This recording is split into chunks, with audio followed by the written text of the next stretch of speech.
According to Islam, according to the scholar of Islam, the Imam Malik rahimahullah says, who is the knowledgeable person? The knowledgeable person, man tasawwafa wa lam yatafakkaha. दीन के अंदर वो लोग जिनके अंदर तसव्वुफ तो है, तसव्वुफ यानी वो तो जाकिरीन हो जाएंगे, वो तो इल्म तसव्वुफ के बारे में वो बात कहने शुरू करेंगे कि जो जाहिरन तो लगेगा कि ये बहुत ज्यादा इबादत है, वलम यतफक्कहा, but they don't have the knowledge of Quran and सुन्ना। वो उनको ये इल्म नहीं होगा कि the root of Islam they don't know. তারা জানবে না ইসলামের বুনিয়াদ কোরআন এবং সুন্নাহর জ্ঞান তাদের জানা নেই। তারা কেবল তসবিহ পড়বে, মাথা হিলিয়ে জিকির করবে, তারা এমন কথা বলবে যেটা অতি অবাস্তব কথাবার্তা বলবে। মানুষ তাদের সম্পর্কে বলবে যে এরা অনেক জ্ঞানী। ইমাম মালিক বলেন, অ্যাকর্ডিং টু ইমাম মালিক, ফাকাত তাসান্দাকা, দে আর জিন্দিক। জিন্দিক এক ধরনের মানুষ যাদেরকে ইসলাম থেকে যাদেরকে বের করে দেওয়া হয়েছে, যারা বেরিয়ে গেছে।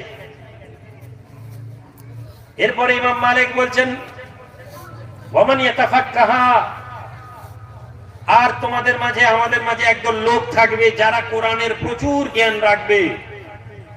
তারা কোরআনের আয়াত পড়বে, কোরআনের আয়াতের মানে বলবে, হাদিস পড়বে, হাদিসের অর্থ বলবে, but they don't know the inner meaning of Islam. They don't know the inner meaning of Islam. So it is very important to all of us to know that there is a two type of knowledge. كما قال رسول الله صلى الله عليه وسلم, العلم علمان. The knowledge is the two type of knowledge. One knowledge is from your heart, فذاك العلم النافع. The knowledge of heart, it is very profitable. आपके अंदर के इल्म, आका का फरमान है कि कल्ब का इल्म, अंदर का इल्म, ये नफा देने वाला इल्म है। ইমাম মালিক বলছেন যে তাদের কাছে অন্তরের ইলম থাকবে না। তারা কোরআনের আয়াত পড়বে, হাদিসের অর্থ বলবে, কিন্তু কোরআন এবং হাদিসের অর্থের গভীরতায় যেতে চাইবে না। তাদের কাছে যেটা আসবে তার বঙ্গানুবাদ করবে। তারা দেখবে না এই হাদিসের উপরে সাহাবাদের আমল কি ছিল, এই কোরআনের আয়াতের উপরে সাহাবাদের আমল কি ছিল, এই আয়াতটা কোন কারণে অবতীর্ণ হয়েছিল, তাদের কনটেক্সট, শানে নুজুল, তারা ডোন্ট কেয়ার। তাদেরকে আল্লাহ বলেছেন যে কাফের মুশরিকদের ব্যাপারে যে আয়াত মক্কায় নেমেছে সেই আয়াতগুলো তারা মুসলমানদের সাথে আলোচনা করবে, মুসলমানদের ব্যাপারে তারা ওই আলোচনা করবে। যেমন একদল হিন্দু মানুষ, তারা জেহাদের আয়াতগুলোকে নিয়ে তারা সমালোচনা করে। কোরআনের আয়াতের মধ্যে আছে যেখানে কাফেরকে দেখো হত্যা করো, একজন হিন্দু মানুষ দাঁড়িয়ে বলছে এই তো কোরআনে আছে হত্যা করার কথা। যখন তাদেরকে কনটেক্সট খুলে দেখানো হলো যে ভাই এটা একটা লড়াইয়ের মাঠে 1450 বছর আগে মক্কার কুরাইশদের বিরুদ্ধে, মক্কার কাফেরদের বিরুদ্ধে বলা হয়েছিল, পৃথিবীর ভারতবর্ষের হিন্দুদের কথা নয়, আরবের হিন্দুদের কথা নয়, প্যালেস্টাইনের ইহুদিদের কথা নয়। যখন তাদেরকে বোঝানো হলো তারা বলল ও আচ্ছা, আমাদের জানা ছিল না। তেমনি মুসলমানদের একটা দল, তারা আমাদের কাছে ঠিক একইভাবে ইসলামের অন্তর্নিহিত অর্থকে উড়িয়ে দিয়ে তারা বলছে যে কোরআন এবং হাদিস মানতে হবে। কোন কোরআন হাদিস? বাহ্যিক কোরআন হাদিস। আমরা যারা এখানে কোটি কয়েক মুসলমান এসে বসেছি, আমরা কারা? আমাদের পরিচয় কি? আমাদের পরিচয় হচ্ছে ইমাম মালিকের কথা মোতাবেক, ওয়ামান জামা বাইনাহুমা, ওয়ামান জামা বাইনাহুমা ফাকাত তাহাক্কাকা। আর যাদের মধ্যে দুইটা জ্ঞান আছে, এক কোরআনের জ্ঞান, এক হাদিসের জ্ঞান, দুই তাদের কাছে অন্তরের জ্ঞান আছে, চোখ বন্ধ করে ইলমের জ্ঞান, তাসাউফের জ্ঞান। ইমাম মালিক বলছেন এরাই হচ্ছে হাক্কানি আলেম। জোরে বলা যাবে? তাহলে হাক্কানি আলেম, যারা হাক্কানি আলেম তারাই আল্লাহর ওলি। শুধু আলেম আল্লাহর ওলি হতেও পারেন, নাও হতে পারেন। শুধু ফকির আল্লাহর ওলি হতেও পারেন, নাও হতে পারেন। কিন্তু হাক্কানি আলেম আল্লাহর ওলি হবেন, হবেন, হবেন। আল্লাহর ওলিদের স্থান কি আমাদের কাছে? আমরা আল্লাহর ওলির মহাব্বতে, ভালোবাসায় এই জায়গায় এসে বসেছি। কি পাবো আল্লাহর ওলিদের সাথে? আল্লাহর ওলিদেরকে সম্মান করলে আজকে আমাদের কাছে এটা প্রত্যক্ষ নয়, পরোক্ষ ভাবে, সরাসরি তো নয়, কিন্তু যারা কবরে যায়, যারা কবরে জিয়ারত করে, তাদেরকে কবর পূজারি বলছে একদল লোক। কি ভাই কথা ঠিক না ভুল? আপনি ইন্টারনেট খুলে দেখুন, যে আলেম একটা পাতা কোরআন পড়তে পারে না, যে আলেম এক পাতা হাদিস পড়তে পারে না, যে আলেম একটা কোরআনের আয়াতের ব্যাখ্যা করতে পারে না, যে আলেম একটা কোরআনের আয়াতকে উচ্চারণ করে বলতে পারবে না, সেই আলেম বলছে আমরা তো কবর পূজারি নয়। কবর পূজারি বলতে কি? যে লোক কবরে জিয়ারত করতে যায় তাদেরকেই তারা কবর পূজারি বলে।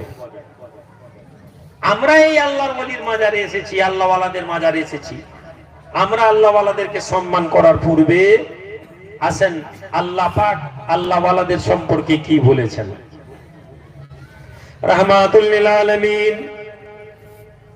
দয়ার নবী, নূর নবী সাহাবাদের উদ্দেশ্যে বলেন, আমার সাহাবারা, যখন আল্লাহ পাক দুনিয়ার জমিনে কোনো মানুষকে ভালোবাসেন, দুনিয়ার জমিনে কাউকে ভালোবাসেন, আল্লাহ পাক জিবরিল আমিনকে ফেরেশতাকে ডাক দেন, এই ফেরেশতা, আমি আল্লাহ অমুকের ছেলে অমুককে ভালোবাসি। ফেরেশতা তুমিও তাকে ভালোবাসো। দুনিয়ার মানুষ তাকে ভালোবাসে না, দুনিয়ার মানুষ তাকে ওলি বলে জানে না, দুনিয়ার জমিনে এখনো তাকে কেউ ভোলায়েতের স্বপ্ন দেখায়নি। ওই লোক নিজেকে ওলি বলে না, মানুষ তাকে ওলি বলে না।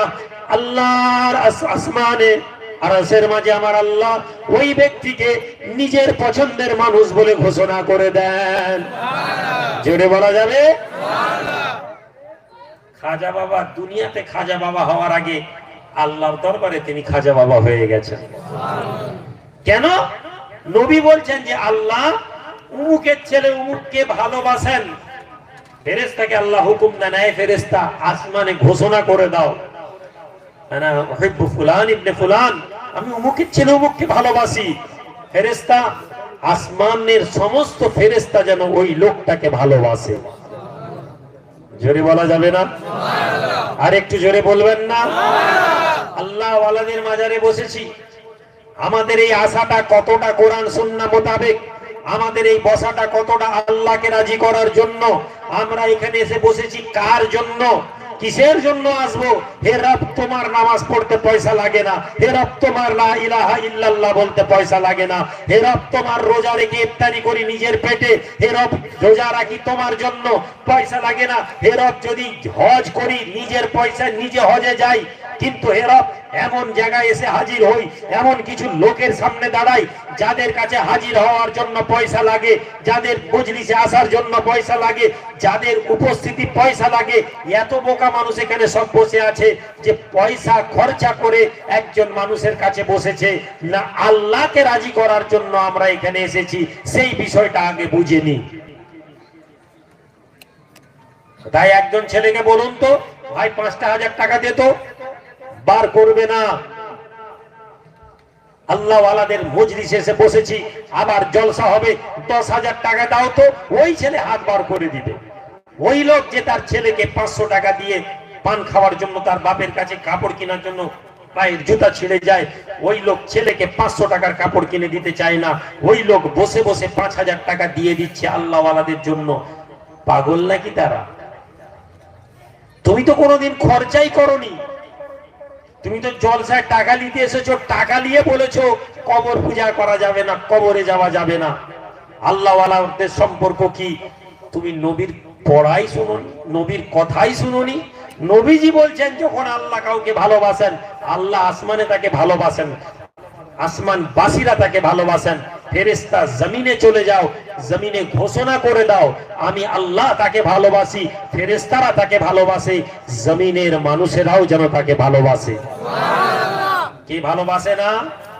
বদনসিব, বদকার, হতভাগা, আবু জেহেল, আবু লেহাব, উতবার অনুসারীরা আল্লাহ ওয়ালাদেরকে ভালোবাসতে পারে না।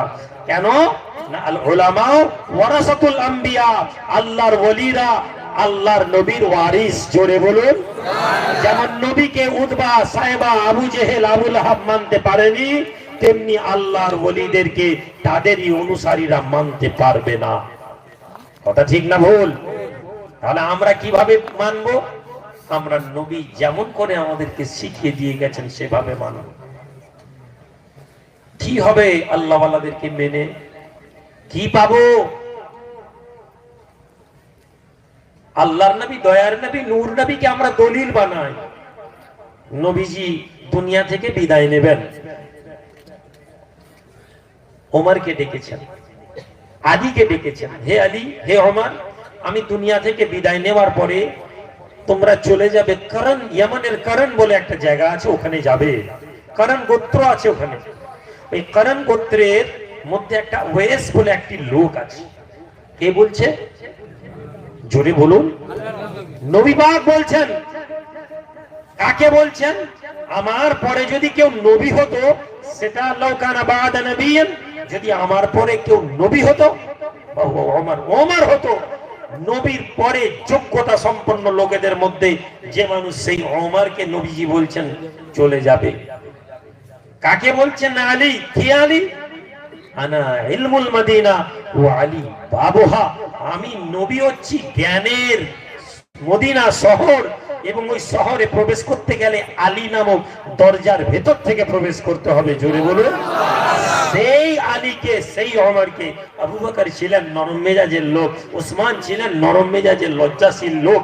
ইসলামের দুইটা স্তম্ভ, দুইজন মানুষকে ইসলামের ইতিহাস থেকে সরিয়ে দিলে ইসলামের ইতিহাস অসমাপ্ত রয়ে যাবে, ইসলামের ইতিহাস কমপ্লিট হবে না। এই দুইটা একেবারে টপ মোস্ট লিডারকে নবীজি পাঠাচ্ছেন। কি বলে? আমার এই জুব্বাটা নিয়ে গিয়ে তাকে দিবে, আর তাকে বলবে আমার উম্মতের মাগফিরাতের জন্য, ক্ষমার জন্য যেন দোয়া চায়। জোরে বলা, একটু জোরে বলা যাবে? ভাই আমার, বন্ধু আমার, বাবাজিরা, সারা জীবন শুনে এলাম আল্লাহ জানার কাউকে লাগবে না। সারা জীবন শুনে এলাম আল্লাহ পাকের দরবারে চাইতে হবে। আমি শুনেছি আল্লাহ পাকের দরবারে চাইয়েই শুধু যাইবো না, নবীজির দরবারে চাইতে হবে। ও আমার ভাইয়েরা, বাবাজিরা, বন্ধুরা, নবীজির দরবারে শুধু চাইলাম না, নবীজি সাহাবাদেরকে তুলে ধরলেন যে সাহাবারা গোটা পৃথিবীর মানুষ যদি একদিকে হয়, একজন সাহাবা ওই সমস্ত মানুষের মোকাবিলায় এক হবে না। সবচেয়ে আদনা সাহাবী যদি একদিকে হন, গোটা পৃথিবীর মানুষ যদি একদিকে হয়, সাহাবী ভারী হয়ে যাবেন। জোরে বলুন। নবীজি জানতেন আমি চলে যাব, আমার সাহাবারা চলে যাবে, কিন্তু আমার ওলিরা যাবে না। জোরে বলো, জোরে বলো। নবী জানতেন আমি চলে যাব, আমার সাহাবারা চলে যাবে, দলিল বন্ধ হয়ে যাবে না। আমি নবী রাসূলুল্লাহ আমার সাহাবাদেরকে দিয়ে দলিল বানিয়ে যাচ্ছি, ওলিদের দরবারে গিয়ে দোয়া চাইতে হবে। জোরে বলা যাবে না? কথা বুঝতে পারছেন নাকি জি? না কষ্ট হচ্ছে? গরম লাগছে নাকি? একটু বলে নি, না অসুবিধা হবে? নবীজি চাইলে উম্মতের দোয়া চাইবেন, উম্মতের জন্য কম পড়ে যাবে ভাই? নবীজি দোয়া আমাদের জন্য কম পড়বে? নবীজি আমাদের জন্য যথেষ্ট, আল্লাহর দয়া আমাদের জন্য যথেষ্ট। আল্লাহ চাইলে আর কাউকে লাগবে না, কিন্তু আল্লাহ বলছেন না, হে নবী, যাকে আপনি ক্ষমা করবেন আমি আল্লাহ তাকে ক্ষমা করে দেব। নবীজি বলছেন না, আমি রাসূলুল্লাহ নয়, আমার আহলে বায়ত যাকে বলবে, হাসান হোসেন যাকে বলবে, আমি রাসূলুল্লাহ তাকে ক্ষমা করে দিব। নবীজি বলছেন না, আমার ওলি বান্দাদের সঙ্গে যারা থাকবে, তারা যাদেরকে ক্ষমা করবে, আমি রাসূলুল্লাহ তাদেরকে ক্ষমা করে দিব। চেইনকে তৈরি করে দেওয়া হয়েছে, তুমি মিয়া চেইন কেটে বলছো ছাদে চলে যাও। সিঁড়ি বানিয়ে দেওয়া হয়েছে। ইসলাম তোমার সম্পত্তি নয়, আমার বাপের সম্পত্তি না। ইসলাম দলিল ভিত্তিক কথা। ইসলাম ইসলামের উপরে দাঁড়িয়ে আছে। ইসলাম কোন ইমাম কোন মলি সাহেবের উপর দাঁড়ায়নি। তুমি যদি মনে করো দলিলে ইমাম আবু হানিফা কেটে যাবেন, তো তুমি তো কোন ছাই কোন ছাই কোন ছাই। আমরা ইমাম আবু হানিফাকে ইসলাম বানাইনি, আমরা খাজা বাবা বদির আব্দুল কাদের জিলানীকে ইসলাম বানাইনি। ইসলাম তাদেরকে যে সম্মান দিয়েছে, আমরা সেই সম্মান তাদেরকে দিই। জোরে বলুন সুবহানাল্লাহ। বসে আছেন কে? সাহাবা দুইজন গিয়ে করণ গোত্রে গিয়ে খুঁজে খুঁজে খুঁজে গিয়ে লোককে বলছেন, আরে ওয়েস নামে লোক আছে। লোক বলছে পাগল। দুনিয়ার জমিনে এই মানুষগুলোর গুরুত্ব থাকে না। আল্লাহ নবী নবী নূর নবী বলেন, আল্লাহ জমিনে একদল লোক ঘুরে বেড়ায়, দুনিয়ার লোক তাদের দিকে লক্ষ্য রাখে না, দুনিয়ার লোক তাদের কোনো কথা শোনে না, দুনিয়ার লোকের মূল্য তাদের কাছে কিছু নেই, তাদের সম্মান দুনিয়ার লোকেরা দেয়নি। তবে আমার উম্মতেরা, আমার সাহাবারা শুনে নাও, ওই মানুষগুলো যদি আল্লাহর দরবারে কিছু চেয়ে বসে, আল্লাহর নামে শপথ করে কিছু চেয়ে নেয়, আল্লাহ পাক তাদের চাওয়াকে কোনোদিন ফিরিয়ে দিতে পারেন না। আল্লাহর ওই ব্যক্তিদেরকে বলা হয়, ওয়েসকে লোক পাগল বলেছে। সমাজের ইয়ামানের লোক, কারণ গোত্রের লোক বলছে ও তো পাগল। দুনিয়ার লোক যখন হাসে সে বসে বসে কাঁদে, দুনিয়ার লোক যখন কাঁদে তখন সে বসে বসে হাসে। ওমর বলছেন এই লোকটাকে খুঁজছি, খুঁজে খুঁজে দেখেন এক জায়গায় গিয়ে বসে আছেন।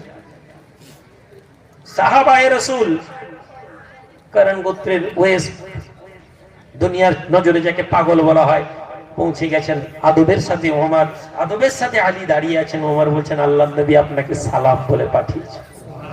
জোরে বলবেন না সুবহানাল্লাহ। ওয়েস কে বাবাজি? সাহাবী ছিলেন, কে ছিলেন? তাবেঈ। নবীকে দেখেননি, তার আরেকটা পরিচয়, তিনি হচ্ছেন ওলি। যে ওলি সামনে সাহাবায়ে রাসূল দাঁড়িয়েছেন, যাদের একজনের ইবাদত গোটা পৃথিবীর মোকাবেলাতে নয়, সেই লোক ওলিকে বলছেন আল্লাহর নবী সালাম বলে পাঠিয়েছেন, এই খিরকা দিয়েছেন। নবীজি দুনিয়াতে নেই, কাঁদলেন ওয়েস করেনি, হিম্মত হয়নি আবু বকরের, হিম্মত হয়নি ওমরের, আলীর, যে তাকে চুপ করিয়ে দেন। চুপচাপ কিছুক্ষণ পরে ওমর বলছেন যে আল্লাহর নবী মাগফিরাতে, উম্মতের মাগফিরাতের জন্য দোয়া চাইতে বলেছেন। হাত তুলেছেন তাবেঈ, হাত তুলেছেন আল্লাহর ওলি, হাত তুলেছেন আল্লাহর ওলি। পিছনে সাহাবারা আমিন আমিন করছেন। জোরে বলা যাবে সুবহানাল্লাহ। তুমি বলছো ওলির দরবারে যাব কেন? ওলির দরবারে গেলে শিরক হয়ে যাবে, ওলির দরবারে হাজির হলে কবর পূজা হয়ে যাবে। আরে পূজা তো আমরা আল্লাহ ছাড়া কারো দুনিয়ার জমিনে কারো ইবাদত করি না, আল্লাহর জমিনে আল্লাহ ছাড়া কাউকে মানি না, কিন্তু আল্লাহকে মানি বলেই আল্লাহর ওলিদেরকে মানি। জোরে বলুন সুবহানাল্লাহ। আল্লাহ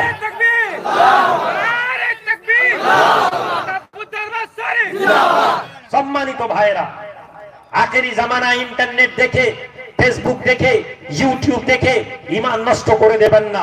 আমি আপনাদেরকে কথা বলবো না যে আপনারা কারো জলসা শুনবেন না, জলসা শুনুন, মন চাই জলসা শুনুন, কিন্তু জেনে রাখবেন আকীদা বদলানোর আগে, আকীদার বিষয়ে সিদ্ধান্ত নেওয়ার আগে এমন বহু মানুষ আছে যাদের কাছে একবার গিয়ে জবাব দিয়ে দেন। আমি এমন লোককে দেখেছি 10 বছর পরে আহলে হাদিস হয়ে আবার দরবারে ফিরে এসে তওবা করেছে। জোরে বলুন সুবহানাল্লাহ। 10 বছর হুজুর কিবলা মন দুঃখ পেয়ে গেছেন।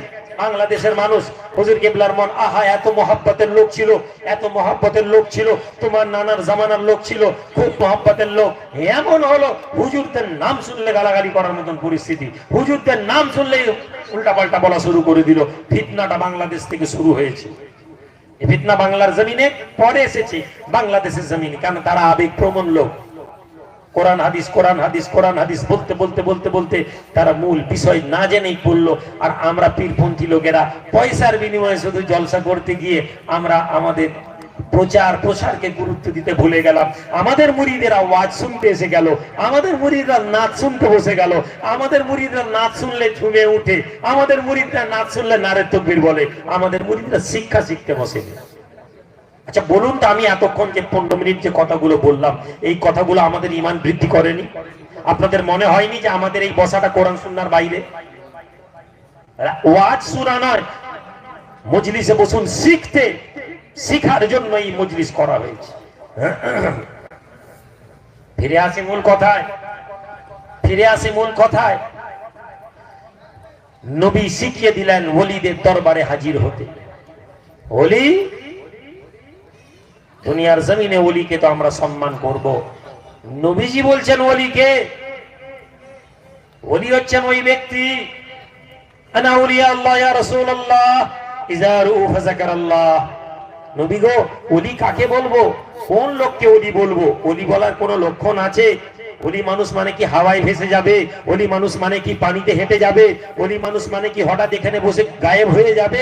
আল্লাহর নবী ওলির ব্যাখ্যা দিচ্ছেন আমাদের কাছে। ওলিকে এখনই যদি একটা কোনো ল্যাংটা বাবা এসে হাজির হয়ে যায় আর হাওয়ায় উঠতে থাকে, মজলিস ভেঙে ওর পিছনে ছুটে। আমরা ওলির মানদণ্ড আমাদের মতন করেছি। আমাদের এখানে ম্যাজিশিয়ান ট্রিক দেখায়। একটা আজমিরের একটা লোক কি বিখ্যাত হয়ে গেল, সে নাকি হাত দিয়ে এরকম করে হিলালেই নাকি কি সব খাজা বাবার সিন্নি চলে আসে। উরি বাপরে, তার কি দাম, কি দাম! ক্যামেরার যুগ এসে গেল, এমন করে ক্যামেরা সেটিং করে তার ভিডিও করলো, দেখা যায় হাত টানছে, হাতের ভিতর থেকে ফুট করে একটা কি খাবার বেরিয়ে চলে আসে, আংটি বেরিয়ে চলে আসে, হাওয়া হয়ে গেল। যুবক, ভণ্ডামি চিরস্থায়ী না। ভণ্ডামি শয়তান ভণ্ডামির রাস্তা তৈরি করে, এটা বিভিন্ন পথ দিয়ে আসে। হক মনে হবে যেন নিভে গেছে, নিভু নিভু নিভু নিভু নিভু নিভু। হুনাইনের যুদ্ধে মুসলমান হেরে গেছে, হেরে গেছে, হেরে গেছে। আল্লাহর নবী ঘুরে গেলেন, দাঁড়িয়ে গেলেন, আওয়াজ দিলেন। হারা যাওয়া মুসলমানের মনের মধ্যে, হেরে যাওয়া মুসলমান, ভেবে নেওয়া মুসলমান যখন যুদ্ধ পরিণতি শেষ হলো, দেখলো যে তারা জিতে গেছে। এটা হচ্ছে হক। মনে হবে যে তুমি নিভে গেছো, মনে হবে যে আমার সাথে আর কেউ নেই, মনে হবে যে তুমি দুর্বল হয়ে গেছো। কিন্তু জেনে নাও, তুমি যখন দাঁড়িয়ে যাবে, আর সেই দাঁড়ানোটা তোমার রব বলছেন, ইউরিদুনা লিইউতফিউ নূরাল্লাহি বিআফওয়াহিহিম ওয়াল্লাহু মুতিম্মুন নূরিহি ওয়ালাউ কারিহাল কাফিরুন। তারা মনে করে আল্লাহর নূরকে, প্রজ্বলিত নূরকে ফুঁক দিয়ে বন্ধ করে দিবে, ফুৎকার দিয়ে নিভিয়ে দিবে। আল্লাহ তার নূরকে প্রজ্বলিত রাখবেন, ওয়ালাউ কারিহাল কাফিরুন, যদিও কাফেরেরা এটা অপছন্দ করে। ইসলামের আলো, হকের আলো চলবে। এখন ভাইজান, আমরা